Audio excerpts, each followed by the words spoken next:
You're moving out from his house.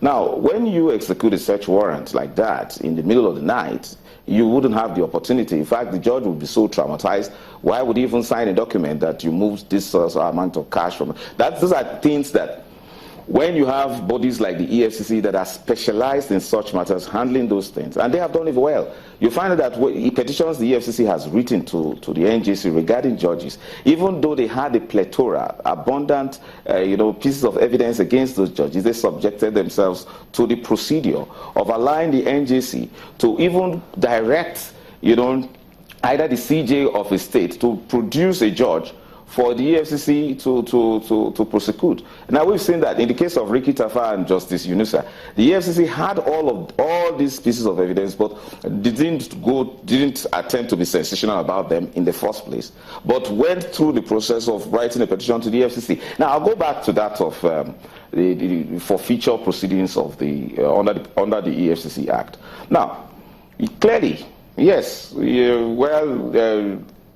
which is correct that there is no crime specifically that says that, because you couldn't prove this, then you will be tried. No, there's nothing like that. But the truth is that for the purpose of investigation, when an officer of the EFCC, particularly the chairman, has some reasonable suspicion that this amount of money needs to be, it's a matter of discretion. And what should be worrisome is when that discretion is exercised, it should be exercised in such a way that it doesn't sound discriminatory. So exercise it with regards to A, exercise it with regards to B. The former First Lady wasn't under any form of investigation. There wasn't any form of direct invitation to her. Perhaps the First Lady, being confident in the source of wealth, in the legitimacy of her source of wealth, did one way or the other instruct an affidavit to be deposed to in order to lay claim to that amount of money. So why wouldn't we just let the EFCC continue its job? Nobody has harassed the EFCC yet. There is no presumption of guilt in our country. In fact, there is a presumption of innocence. When you are arrested, even right there, caught red-handed, you are still presumed to be innocent because you would be granted a fair hearing. Okay, now, what would maybe also worrisome too is the powers of the EFCC, and we're thinking. Thank you, Mr. Cheche. Now let us bring in Honorable. Let's bring in Honorable Odeneye. Now let me take you back a bit. Successive governments since independence have touted the fact that they are in power, they took over government because of corruption in the government previous. Yeah. And we are God in how many presidents and heads of state have we had up till now? And we are still singing the same tune. And in fact, the corruption seems to be getting worse with every successive government. What are we doing? Yeah, thank you very much for that. Let me quickly say a little about what has been said before. And what I want to say is that if we are not careful, we will not be fighting anything, we will only be running after shadow. Why I say that is that and in as much as possible in this country, try to politicize things when actions happened. We try to bring in a kind of emotions and all sort of things. But you realize that we leave the matter and start pursuing a lot of other things. So all of us as a country need to come together, leaving our political affiliation, leaving our emotions, leaving our positions and every other thing, for us to jointly agree whether or not we want to face the issue, which is the corruption.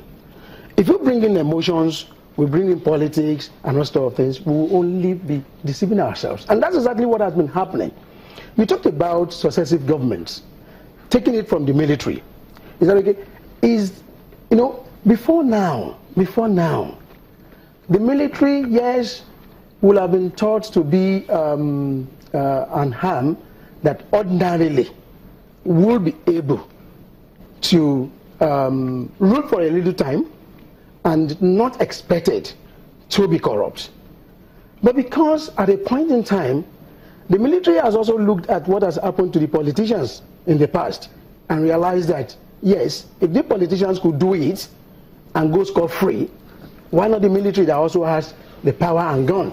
And that has, you see, if the military had been left and they are not politicized and they have not looked at the politicians, it is possible the military would not have been corrupt, so to say.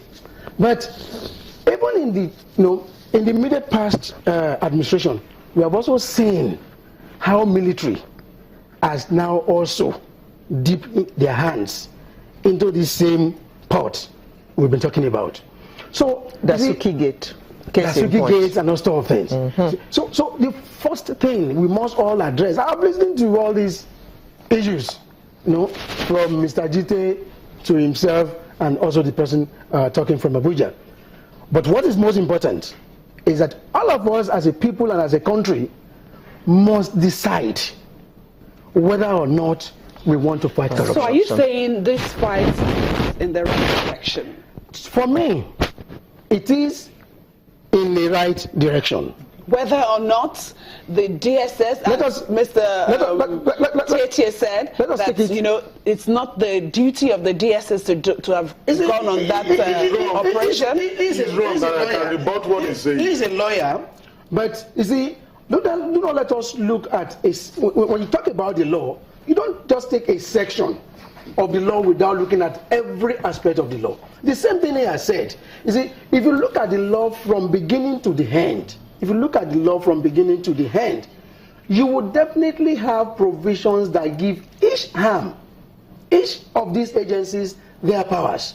You see, it's not as if the police does not know the laws that guide them, does not know its activities, does not know its functions. It's not as if the DSS does. So I don't agree, and I won't agree that any one of them, most especially the DSS, you see, the only thing in this is that in everything all of them do, we must be guided, so that the independence we talk about, is preserved. Okay, Mr. Jite, what really do you think is making all of this operation not resonating with good conscience? Because if it's so divided, this lawyer is saying this other lawyer is saying this man is saying, that means there's something fundamentally wrong somewhere. No. Lawyer can say anything, particularly in this jurisdiction. For example, previous attempts by the EFCC to go into certain things were challenged by lawyers in this country. Lawyers said that the EFCC, for example, couldn't freeze or couldn't ask the court to freeze the account of a governor.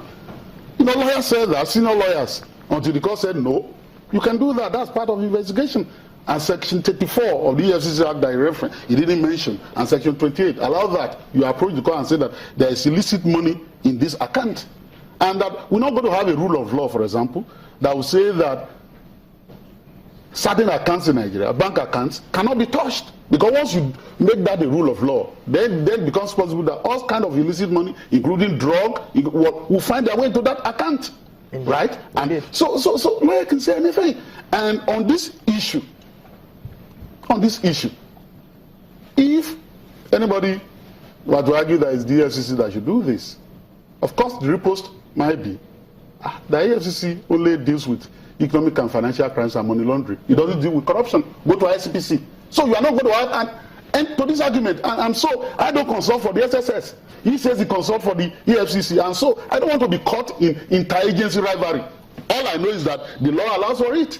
Okay. And the law has been used. Okay. Mr. Witcher. Yes. Now, this fight against corruption, some are saying that it seems to be an unserious business because the issue of crime and punishment have not been dealt with adequately. Yeah. You find somebody who is wanting, who has been caught with their fingers in the till, you take them to court and you punish them. You send them to jail, bring their name to ignominy. But that doesn't seem to be happening. Well, the question is, what is corruption in the first place? And what are the instruments, legal instruments? Mr. Witcher, please hold that thought. We'll be right back.